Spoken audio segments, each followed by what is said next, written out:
I'm Brittany Lewis with Forbes Breaking News. State Department spokesperson Ned Price was asked about Sweden and Finland's possible bid to join NATO on Tuesday. The two countries have long remained neutral, but have indicated they now plan to apply to join the defensive alliance following Russia's invasion of Ukraine.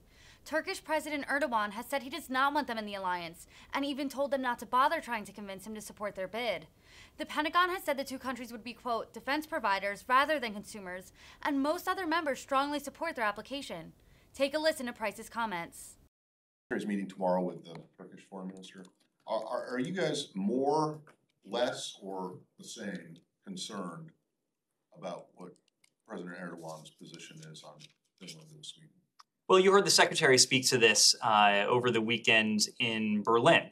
And the Secretary was in Berlin to meet with his counterparts in the context of a NATO ministerial. He had an opportunity to meet with Foreign Minister Çavuşoğlu there, to speak with him. Other NATO members did as well. The Secretary, as you alluded to, Matt, will have an opportunity to see the Foreign Minister Çavuşoğlu, on the sidelines of the UN event tomorrow in New York City. What the Secretary said is that he, of course, and we, of course, won't characterize private conversations, but there was over the weekend, and there has been a strong consensus for bringing Finland and Sweden into the alliance if they so choose. The Secretary made the point that we are confident that we will be able to preserve that consensus should Finland, should Sweden formally apply for NATO membership. Of course, that has not yet happened. I know there is a perception that it may be a foregone conclusion, but precedent, protocol, procedure, all those P words are very important, especially in the world of diplomacy. So we'll reserve further comments until we hear additional. But there seem to be, at best, conflicting, if not absolutely contradictory positions coming from President and then President Erdogan, and then apparently the people who the Secretary and NATO Secretary General Stoltenberg have been, and the other foreign ministers have been talking to, because Erdogan's comments yesterday were very clear in raising an opposition. So, are you still seeking clarification of the Turkish position? It is not for us to speak for the Turkish government, of course. It is for us.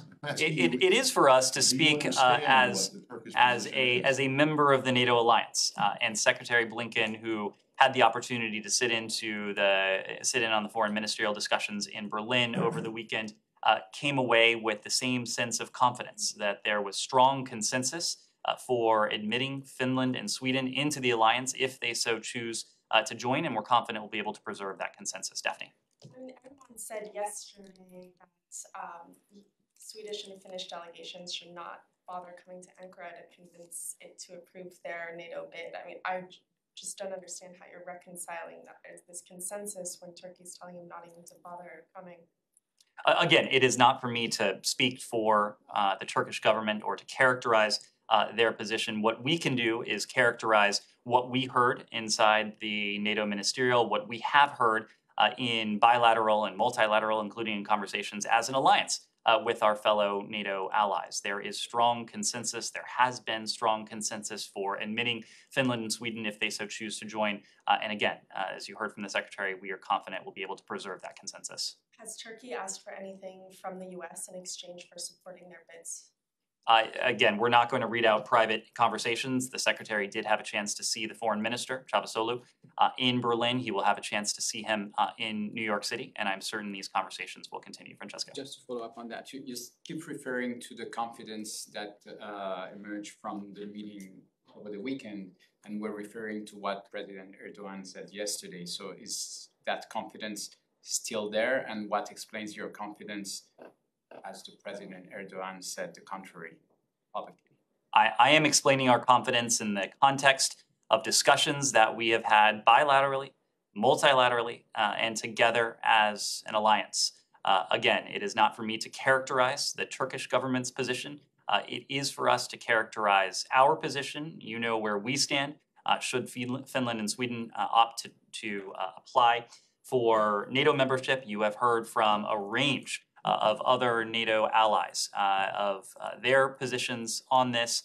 Some have been quite explicit. I'm sure more will be if and when we hear that Finland and or Sweden are formally applying for the alliance. But all of the conversations we have had to date lend us that sense of confidence that we will be able to preserve that strong consensus for admitting Finland and Sweden if they so choose to apply. And so today, after President Erdogan spoke yesterday, you are confident that Turkey will not be a roadblock on the way on that path? Our assessment of the sentiment among our NATO allies and within the NATO alliance has not changed.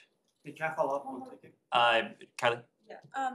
So you refuse to answer the question if Turkey's asking the United States for anything to allow Sweden and Finland to join. You said those private discussions, but if Turkey does leverage this moment to get something that it wants from NATO members in return for greenlighting these two countries joining, doesn't that set a dangerous precedent? Can you speak to efforts underway to make sure that precedent isn't set? Your question entails a hypothetical that's on top of a hypothetical. Neither country have yet put forward an application for membership. Turkey, of course, has not made any specific asks or requests.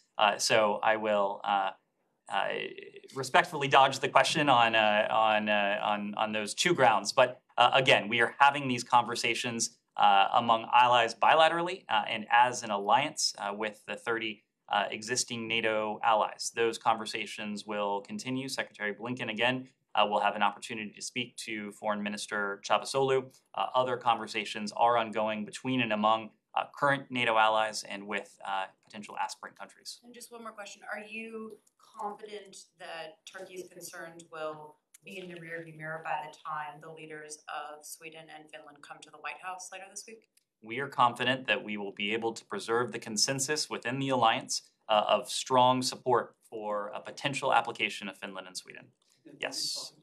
Stay on the same topic, sure. Based on your responses, is it fair for us to assume that you still don't have clear understanding of what Turkey wants? The Turkish officials have made public statements. I would refer you to those public statements, including some statements that have been referenced here already. Well, Yeah. but that doesn't clear up anything because the statements that Again, it is we not. get, we get you it is telling us that in Berlin the Turks were all on board, and then the president of the country comes out yesterday and says he's not on board. It is not up to me to characterize what the Turkish government's position is. I will leave it.